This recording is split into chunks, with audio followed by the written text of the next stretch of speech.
Hey everybody, Tim Cast here. Recently, we heard about the Baltimore police taking a ton of flack for using what's called an IMSI catcher, or more commonly referred to as a Stingray.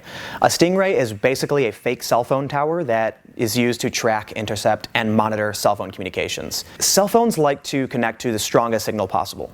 Makes sense, because when you have strong signal, you can use your phone. Stingrays exploit this by tricking cell phones into believing they have a stronger signal than the nearest tower.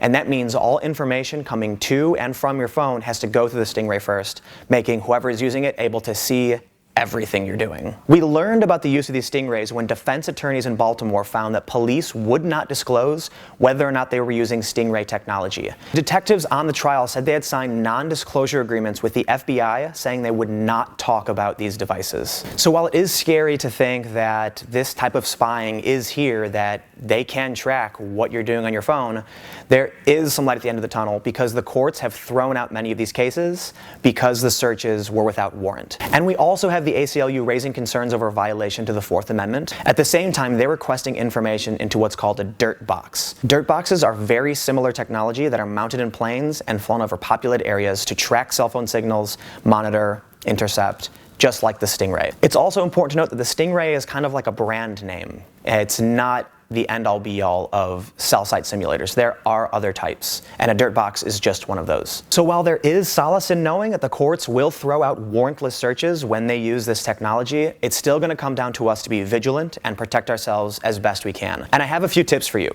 If you're using an Android cell phone, you can download an app called Text Secure, and this will create encrypted text messaging, but your friends and family will have to use the same app.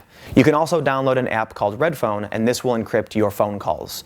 If you're on iOS, you can download an app called Wicker, and for both iOS and Android, there's always Silent Phone, which is encrypted phone calls.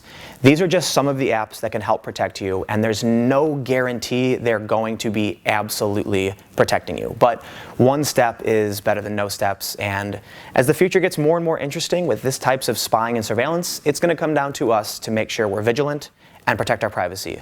In line with the other million videos I've made about how you're being tracked and spied on, I hope this helped you. Thank you all so much for watching. Don't forget to like, share, and subscribe for more videos. Stay tuned, and I will see you all next time. That's telling you can't do it. But we have to remember that the tallest building started with one brick, and the climb to the top of Mount Everest